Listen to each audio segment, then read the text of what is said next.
ಪ್ರೀತಿಯ ಸ್ನೇಹಿತರೆ, SN study YouTube ಚಾನಲ್ಗೆ ನಿಮಗೆಲ್ಲರಿಗೂ ಸ್ವಾಗತ. ಹಲವಾರು ವರ್ಷಗಳಿಂದ ಅಂದರೆ 2 ರಿಂದ 3 ವರ್ಷದವರೆಗೆ ಇವತ್ತು ಯಾವುದೇ ಕರ್ನಾಟಕದಲ್ಲಿ ನೋಟಿಫಿಕೇಷನ್ ಆಗ್ತಾ ಇದ್ದಿರಲಿಲ್ಲ. ಅದಕ್ಕಾಗಿ ಇವತ್ತೊಂದು ಹೊಸ ನೋಟಿಫಿಕೇಷನ್ ಆಗಿದೆ ಅಂತ ಹೇಳ್ಬೋದು. ಕರ್ನಾಟಕ ಪರೀಕ್ಷಾ ಪ್ರಾಧಿಕಾರದ ಮೂಲಕ ನೋಟಿಫಿಕೇಷನ್ಗಳನ್ನು ಆಗಿದೆ ಸ್ನೇಹಿತರೆ. ಇಲ್ಲಿ ನೋಟಿಫಿಕೇಷನ್ ಆದ ಹುದ್ದೆಗಳಂದರೆ ಕೃಷಿ ಅಧಿಕಾರಿ 67 ಹುದ್ದೆಗಳಾಗಿವೆ. ಕೃಷಿ ಮತ್ತು ಅದೇ ರೀತಿ ಕೃಷಿ ಅಧಿಕಾರಿ 12 HK ಮತ್ತು ನಾನ್ HK ಅಂತ ಹೇಳ್ಬೋದು. ಸಹಾಯಕ ಕೃಷಿ ಅಧಿಕಾರಿ 468, ಸಹಾಯಕ ಕೃಷಿ ಅಧಿಕಾರಿ 83. ಈ ಹುದ್ದೆಗಳ ಸಂಪೂರ್ಣವಾದ ಒಂದು ವಿದ್ಯಾರ್ಹತೆ ಇಲ್ಲಿ ಕೊಟ್ಟಿದ್ದಾರೆ, ನೀವು ನೋಡಿಕೊಳ್ಳಿ ಸ್ನೇಹಿತರೆ. ಅದೇ ರೀತಿ ಶೈಕ್ಷಣಿಕ ವಿದ್ಯಾರ್ಹತೆ ಸಹ ಇದರಲ್ಲಿ ಕೊಟ್ಟಿದ್ದಾರೆ, ಸಂಪೂರ್ಣವಾದ ಒಂದು ಮಾಹಿತಿ ಅಂತ ಹೇಳ್ಬೋದು. ಇಲ್ಲಿ ನೀವು ಯಾರ ಅರ್ಹತೆ ಇರ್ತೀರಿ ಅವರೆಲ್ಲ ಸಂಪೂರ್ಣವಾದ ಒಂದು ನೋಟಿಫಿಕೇಷನ್ KE ಅಥವಾ ಇಲ್ಲಿ ನಾವು ನೋಡ್ತಾ ಇದ್ದೀವಲ್ಲ, ಇದರಲ್ಲಿ ನೀವು ನೋಡಬಹುದು. ಇಲ್ಲಿ ಏನು ಕೊಟ್ಟಿದ್ದೀವಲ್ಲ ಇಲ್ಲಿ ನೀವು ನೋಡಬಹುದು. ಮತ್ತು ಇಲ್ಲಿ ನೋಡಿ ಅಂದರೆ ಶೈಕ್ಷಣಿಕ ವಿದ್ಯಾರ್ಹತೆ ಸಹ ಇವರು ಚೆನ್ನಾಗಿ ಒಂದು ನೋಟಿಫಿಕೇಷನ್ ಮಾಡಿದರೆ ಈ ನೋಟಿಫಿಕೇಷನ್ ಡೌನ್ಲೋಡ್ ಮಾಡ್ಕೊಳ್ಳಿ. ಮತ್ತು ಇದೇ ರೀತಿ ಶೇಕಡ ಎಷ್ಟರಷ್ಟು ನಮಗೆ ಇದು ಗೊತ್ತಾಗ್ತಿಲ್ಲ, ಅದಕ್ಕಾಗಿ ಇದಕ್ಕೆ ಅರ್ಹತೆ ಇರುವ ಅಭ್ಯರ್ಥಿಗಳು ಸಂಪೂರ್ಣವಾದ ಒಂದು ಮಾಹಿತಿಯನ್ನು ನೀವು ತೆಗೆದುಕೊಳ್ಳಬಹುದು ನೋಟಿಫಿಕೇಷನ್ ಮುಖಾಂತರ. ಇಲ್ಲಿ ನೋಡಿ ವಯೋಮಿತಿ ಸಡಿಲಿಕೆಯನ್ನು ಕೊಟ್ಟಿದ್ದಾರೆ. ಈ ವಯೋಮಿತಿ ಸಡಿಲಿಕೆಯನ್ನು ಸಹ ನೋಡಬಹುದು. ಕರ್ನಾಟಕ ನಾಗರಿಕ ಸೇವೆಗಳು ನೇಮ 1977ರಲ್ಲಿ ನಿರ್ದಿಷ್ಟಪಡಿಸಿರುವಂತೆ ಅರ್ಜಿಗಳನ್ನು ಸಲ್ಲಿಸಲು ನಿಗದಿಪಡಿಸಿದ ಕೊನೆಯ ದಿನಾಂಕದಂದು ಕನಿಷ್ಠ 18 ವರ್ಷಗಳು ತುಂಬಿರಬೇಕು. ಕನಿಷ್ಠ 18 ವರ್ಷ ತುಂಬಿರಬೇಕು. ಹಾಗೂ ಸರ್ಕಾರದ ಆದೇಶ ಸಂಖ್ಯೆ CSS ಮತ್ತು 262 ಶೇನೆ 2020 ದಿನಾಂಕ 29/2026ರಲ್ಲಿ ಆದೇಶದಂತೆ ಒಂದು ಬಾರಿಗೆ ಅನ್ವಯವಾಗುವಂತೆ ಗರಿಷ್ಠ ವಯೋಮಿತಿ 5 ವರ್ಷಗಳ ಸಡಿಲಿಕೆಯನ್ನು ಅನ್ವಯಿಸಲಾಗುತ್ತದೆ. ಕರ್ನಾಟಕ ಸರ್ಕಾರ ಏನು ಮಾಡಿದಪ್ಪ ಅಂದರೆ ಹಲವಾರು ವರ್ಷಗಳಿಂದ ನೇಮಕಾತಿ ಆಗ್ತಿಲ್ಲ, ಅದಕ್ಕೋಸ್ಕರ ಏನು ಮಾಡಿದಪ್ಪ ಅಂದರೆ 5 ವರ್ಷದ ಸಡಿಲಿಕೆ ನೀಡಿದೆ ಸ್ನೇಹಿತರೆ, ಅದು ಒಂದು ಬಾರಿಗೆ ಮಾತ್ರ. ಇಲ್ಲಿ ಕೊಟ್ಟಿದ್ದಾರೆ ನೋಡಿ, ನೇರ ನೇಮಕಾತಿ ಅಭ್ಯರ್ಥಿಗಳಿಗೆ ಗರಿಷ್ಠ ವಯೋಮಿತಿ. ಇಲ್ಲಿ ಸಾಮಾನ್ಯ ಅರ್ಹತೆ ಅಭ್ಯರ್ಥಿಗಳಂದರೆ OBC ಅವರಿಗೆ ಏನು ಮಾಡಿದಾರಪ್ಪ ಅಂದರೆ ಇಲ್ಲಿ ಸಾಮಾನ್ಯದ ಜನರಲ್ ಅವರಿಗೆ 40 ವರ್ಷ ಸಡಿಲಿಕೆಯನ್ನು ನೀಡಲಾಗಿದೆ. ಅದೇ ರೀತಿ ಪ್ರವರ್ಗ ಅಂದರೆ OBC ಪ್ರವರ್ಗ 2A 2B 3A 3B ಅಭ್ಯರ್ಥಿಗಳಿಗೆ 43 ವರ್ಷಗಳು ಸಡಿಲಿಕೆಯನ್ನು ನೀಡಲಾಗಿದೆ. ಅದೇ ರೀತಿ ಪರಿಶಿಷ್ಟ ಜಾತಿ ಮತ್ತು ಪರಿಶಿಷ್ಟ ಪಂಗಡ ಮತ್ತು ಅದರ ಜೊತೆಗೆ ಪ್ರವರ್ಗ ಒಂದು ಅಭ್ಯರ್ಥಿಗಳಿಗೆ 45 ವರ್ಷದವರೆಗೆ ಸಡಿಲಿಕೆಯನ್ನು ನೀಡಲಾಗಿದೆ ಸ್ನೇಹಿತರೆ. ಇದನ್ನು ಸದುಪಯೋಗ ಪಡೆದುಕೊಳ್ಳಿ. ಯಾರ ಅರ್ಹತೆ ಇರ್ತಿರಲ್ಲ ಸಂಪೂರ್ಣವಾದ ಒಂದು ಮಾಹಿತಿ ಇರ್ತದೆ, ಯಾಕಂದರೆ KE ಮುಖಾಂತರ ಆನ್ಲೈನ್ ಅರ್ಜಿಯನ್ನು ಕರೆಯಲಾಗಿದೆ. ಮುಂದುವರೆದು ಕರ್ನಾಟಕ ನಾಗರಿಕ ಸೇವೆಗಳು ಸಾಮಾನ್ಯ ನೇಮಕಾತಿ ನಿಯಮಗಳು 1977 ನಿರ್ದಿಷ್ಟಪಡಿಸಿರುವ ಈ ಕೆಳಗಿನ ಸಂದರ್ಭದಲ್ಲಿ ಸದರಿ ನಿಯಮಗಳು ನಿಗದಿಪಡಿಸಿದ ಗರಿಷ್ಠ ವಯೋಮಿತಿ ಕೆಳಗೆ ತಿಳಿಸುವಷ್ಟು ಮಟ್ಟಿಗೆ ಹೆಚ್ಚಿಸಲಾಗುವುದು. ಇಲ್ಲಿ ಸಂಪೂರ್ಣವಾದ ಒಂದು ವಿವರಣೆ ಇದೆ, ಇದು ಸಹ ನೀವು ನೋಡಿಕೊಳ್ಳಬಹುದು. ಏನು ಅರ್ಜಿಯನ್ನು ಆಹ್ವಾನಿಸಲಾಗಿದೆಯಲ್ಲ, ಅರ್ಜಿ ಸಲ್ಲಿಸುವ ವಿಧಾನ ಸಹ ಇಲ್ಲಿ ನೋಡಬಹುದು. ಕರ್ನಾಟಕ ಪರೀಕ್ಷಾ ಪ್ರಾಧಿಕಾರ ವೆಬ್ಸೈಟ್ ಮೂಲಕ ನೀವು ನೀಡಲಾಗುವ ಲಿಂಕನ್ನು ಆಯ್ಕೆ ಮಾಡಿ ಆನ್ಲೈನ್ ಮುಖಾಂತರ ಅರ್ಜಿಯನ್ನು ಭರ್ತಿ ಮಾಡಬೇಕು. ಒಮ್ಮೆ ಸಲ್ಲಿಸಿದ ಅರ್ಜಿಯಲ್ಲಿನ ಯಾವುದೇ ಮಾಹಿತಿ ಯಾವುದೇ ಹಂತದಲ್ಲಿ ಬದಲಾವಣೆ ಅಥವಾ ತಿದ್ದುಪಡಿ ಮಾಡಲು ಅವಕಾಶ ಇರುವುದಿಲ್ಲ. ಅಭ್ಯರ್ಥಿಗಳು ಎಚ್ಚರಿಕೆಯಿಂದ ಅಧಿಸೂಚನೆಯನ್ನು ಓದಿ ಅರ್ಥೈಸಿಕೊಂಡು ಅರ್ಜಿ ಸಲ್ಲಿಸಲು ಹಾಗೂ ಅರ್ಜಿಯನ್ನು ಪಡೆದಿಟ್ಟುಕೊಳ್ಳಬೇಕು ಎಂದು ಸೂಚಿಸಲಾಗಿದೆ. ನೋಡಿ, ಆನ್ಲೈನ್ ಅರ್ಜಿ ಸಲ್ಲಿಸುವ ವೇಳಾಪಟ್ಟಿ ಅಂದರೆ ದಿನಾಂಕಗಳು ಕೊಟ್ಟಿದ್ದಾರೆ.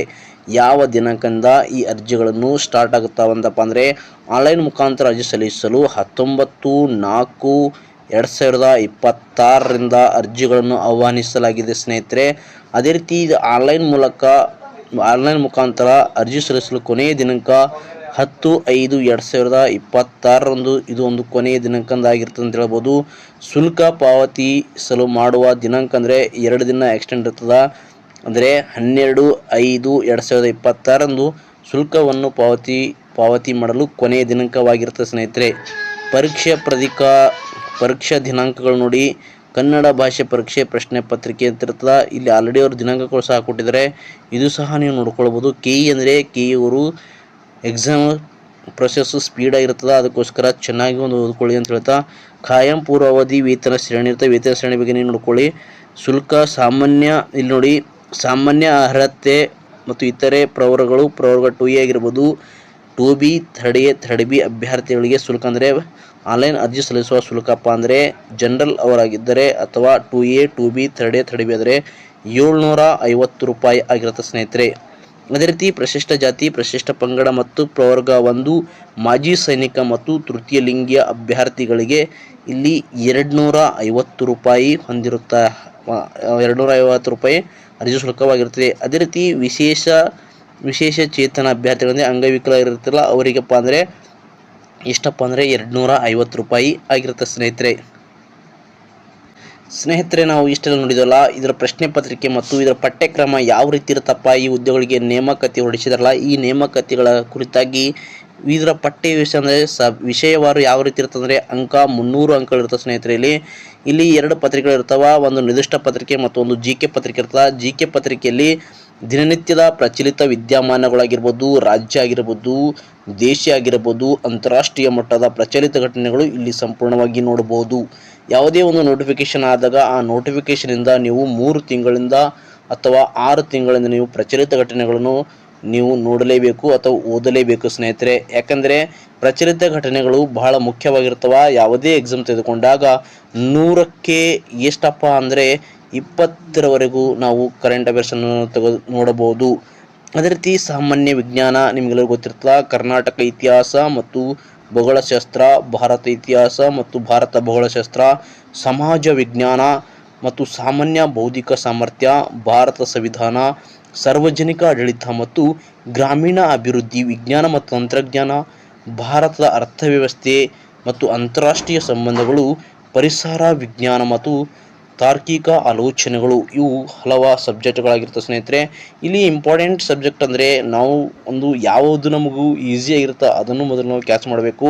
ಇಲ್ಲಿ ನಿಮಗೆ ಈಸಿಯಾದ ಒಂದು ವಿಷಯವಾರ ಅಂದರೆ ಪ್ರಚಲಿತ ಘಟನೆಗಳು. ಇದು ನಿಮ್ಮ ದಿನನಿತ್ಯದ ಒಂದು ಪೇಪರ್ಸ್ ಆಗಿರ್ಬೋದು, ಮ್ಯಾಗ್ಝಿನ್ಸ್ ಆಗಿರ್ಬೋದು, ಇನ್ನಿತರೆ ಮ್ಯಾಗ್ಝಿನ್ಗಳಾಗಿರ್ಬೋದು. ಇಲ್ಲಿ ನೋಡಿ, ನಾವು ಕರ್ನಾಟಕ ಇತಿಹಾಸ ಅಂದರೆ ಕರ್ನಾಟಕದ ಪಠ್ಯಪುಸ್ತಕದಲ್ಲಿರುವ ಕರ್ನಾಟಕ ಇತಿಹಾಸಕ್ಕೆ ಸಂಬಂಧಪಟ್ಟ ಎಲ್ಲ ನೋಟ್ಸ್ಗಳನ್ನು ನಾವು ಚೆನ್ನಾಗಿ ಓದಿಕೊಂಡ್ರೆ ಸಾಕು.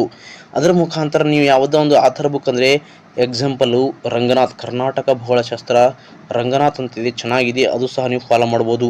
ಅದೇ ರೀತಿ ಭೂಗೋಳಶಾಸ್ತ್ರ, ಈ ಭೂಗೋಳಶಾಸ್ತ್ರದಲ್ಲಿ ಆಲ್ರೆಡಿ ಹೇಳಿದ್ದೀನಿ ನೀವು. ಕರ್ನಾಟಕ ಇತಿಹಾಸ ಅಂದರೆ ಗೌರ್ಮೆಂಟ್ ಬುಕ್ ಫಾಲೋ ಮಾಡಿ, ಅದರ ಜೊತೆಗೆ ಯಾವುದಾದ್ರೂ ಒಂದು ಬುಕ್ಕು ನೀವು ಫಾಲೋ ಮಾಡ್ಬೋದು. ಭೂಗೋಳಶಾಸ್ತ್ರ ಅಂದರೆ ಕರ್ನಾಟಕ ಭೂಗೋಳಶಾಸ್ತ್ರ. ಈ ಕರ್ನಾಟಕ ಭೂಗೋಳಶಾಸ್ತ್ರ ಅಥವಾ ಭಾರತೀಯ ಭೂಗೋಳಶಾಸ್ತ್ರ ಅಂದರೆ ರಂಗನಾಥ್ ಸರ್ ಅವರ ಒಂದು ಒಳ್ಳೆಯ ಬುಕ್ ಇದೆ, ಆ ಬುಕ್ ಸಹ ಫಾಲೋ ಮಾಡ್ಬೋದು. ಅದೇ ರೀತಿ ಭಾರತ ಇತಿಹಾಸ, ಈ ಭಾರತ ಇತಿಹಾಸದ ಒಂದು ಕರ್ನಾಟಕ ಪಠ್ಯಪುಸ್ತಕ ಮತ್ತು PUC ತರಗತಿಯ 12ನೇ ತರಗತಿಯ ಬುಕ್ಕನ್ನು ಸಹ ನೀವು ಒಳ್ಳೆ ರೀತಿಯಲ್ಲಿ ಇದೆ, ಅದು ಸಹ ನೀವು ಅದರ ಜೊತೆಗೆ ಫಾಲೋ ಮಾಡ್ಬೋದು. ಭೂಗೋಳಶಾಸ್ತ್ರದಲ್ಲಿ ಸಮಾಜ ವಿಜ್ಞಾನ ಸಹ 11ನೇ ತರಗತಿ ಮತ್ತು 12ನೇ ತರಗತಿ ಸಹ ಸಮಾಜ ವಿಜ್ಞಾನ ನೀವು ನೋಡ್ಬೋದು. ಮತ್ತು 8ನೇ 9ನೇ 10ನೇ ತರಗತಿಯಲ್ಲಿ ಸಮಾಜ ಪಾಠ ಬರುವ ಅಲ್ಲಿ ಸಹ ನೋಡ್ಕೊಳ್ಬೋದು. ಸಾರ್ವಜನಿಕ ಆಡಳಿತ ಅಂದರೆ ಇದು ನಾವು ಕರ್ನಾಟಕ ಸರ್ಕಾರ ಆಗಿರ್ಬೋದು, ಭಾರತ ಸರ್ಕಾರ ಆಗಿರ್ಬೋದು, ಯಾವ ರೀತಿ ಸಾರ್ವಜನಿಕ ಆಡಳಿತ ಮಾಡ್ತಿದೆ ಅಂತ ಆರ್ಥಿಕ ಸಮೀಕ್ಷೆ ಅಂತ ಆ ಆರ್ಥಿಕ ಸಮೀಕ್ಷೆ ನೋಡ್ಕೊಳ್ಬೋದು. ಗ್ರಾಮೀಣ ಅಭಿವೃದ್ಧಿ ಅಂತ ಇದೊಂದು ಸಪ್ರೇಟ್ ಚಾಪ್ಟರ್ ಇದೆ ಸ್ನೇಹಿತರೆ. ಈ ಚಾಪ್ಟರ್ನು ಸಂವಿಧಾನದಲ್ಲಿ ಸಿಗುತ್ತದೆ ಮತ್ತು ಅದೇ ರೀತಿ ನಮ್ಮ ಪಠ್ಯಪುಸ್ತಕದಲ್ಲಿ ಸಹ ಇದರ ಬಗ್ಗೆ ಸಿಗುತ್ತದೆ ಸ್ನೇಹಿತರೆ. ಈ ಗ್ರಾಮೀಣ ಅಭಿವೃದ್ಧಿ ಬಗ್ಗೆ ನೀವು ನೋಡ್ಕೊಳ್ಬೋದು. ವಿಜ್ಞಾನ ಮತ್ತು ತಂತ್ರಜ್ಞಾನ, ದಿನನಿತ್ಯದಲ್ಲಿ ಯಾವ ರೀತಿ ವಿಜ್ಞಾನ ತಂತ್ರಜ್ಞಾನ ಮಾಡ್ತದ, ಅದೇ ರೀತಿ ಮತ್ತು ಹಿಂದಿನ ಯಾವ ಚಂದ್ರನ ಅನ್ವೇಷಣೆಗಳಾಗಿರ್ಬೋದು, ಇತ್ತೀಚೆಗೆ ಆರ್ಟಿಮಿಎಸ್ ಅಂತ ಕರಿತೀವಿ, ಅದು ಸಹ ಅದರ ಬಗ್ಗೆ ವಿಜ್ಞಾನ ಮತ್ತು ತಂತ್ರಜ್ಞಾನ ಬಗ್ಗೆ, ಪರಿಸರದ ಬಗ್ಗೆ ಆಗಿರ್ಬೋದು, ಇನ್ನೂ ಹಲವಾರು ಅಂದರೆ ಒಟ್ಟು ಟೋಟಲ್ ಆಗಿ ಈ ವಿಷಯದ ಬಗ್ಗೆವಾಗಿ 300 ಅಂಕಗಳಾಗಿರ್ತವೆ. ಇಲ್ಲಿ ದೈನಂದಿನ ಗ್ರಹಿಸುವ ಮತ್ತು ನಿಗದಿಪಡಿಸಲಾದ ಅರ್ಹತಾ ಪರೀಕ್ಷೆಯಲ್ಲಿ ಉತ್ತೀರ್ಣರಾದ ವ್ಯಕ್ತಿಯಿಂದ ನಿರೀಕ್ಷಿಸಬಹುದಾದ ಪ್ರಾಯೋಗಿಕ ಜ್ಞಾನವನ್ನು ಸಹ ಹೊಂದಿರಬೇಕು. ಇಲ್ಲಿ 2ನೇ ಪತ್ರಿಕೆ ನೋಡಿ, ನಿರ್ದಿಷ್ಟ ಪತ್ರಿಕೆ ಅಂತ ಹೇಳಿದರೆ ಈ ನಿರ್ದಿಷ್ಟ ಪತ್ರಿಕೆ ನೀವೇ ನೋಡ್ಕೊಳ್ಳಿ 300 ಅಂಕಗಳಿರುತ್ತೆ ಅಂತ ಹೇಳ್ಬೋದು. ಕೆಯಿಂದ ನೀವು ಡೌನ್ಲೋಡ್ ಮಾಡ್ಕೊಳ್ಬೋದು. ಇಲ್ಲಿ ಸೇಮ್ ಕೃಷಿ ಅಧಿಕಾರಿ ಮತ್ತು ಸಹಾಯಕ ಕೃಷಿ ಅಧಿಕಾರಿ ಶೇಕಡಾ 15ರಷ್ಟು ಹುದ್ದೆಗಳಿಗೆ ಸೇಮ್ ಸ್ನೇಹಿತರೆ ಇಲ್ಲಿ ಸಹ ಸೇಮ್ ಇರ್ತದೆ. ಇಲ್ಲಿ ಯಾವುದೇ ಒಂದು ಬದಲಾವಣೆ ಸ್ವಲ್ಪ ಬದಲಾವಣೆ ಇರುತ್ತೆ. ನೀವು ಸಹ ಈ ಸೇಮ್ ಪಠ್ಯಪತ್ರಿಕೆ ಇರ್ತದೆ. ಇಲ್ಲಿ ಸಹ 300 ಅಂಕಗಳು 2 ಗಂಟೆಗಿರುತ್ತೆ ನೋಡಿ.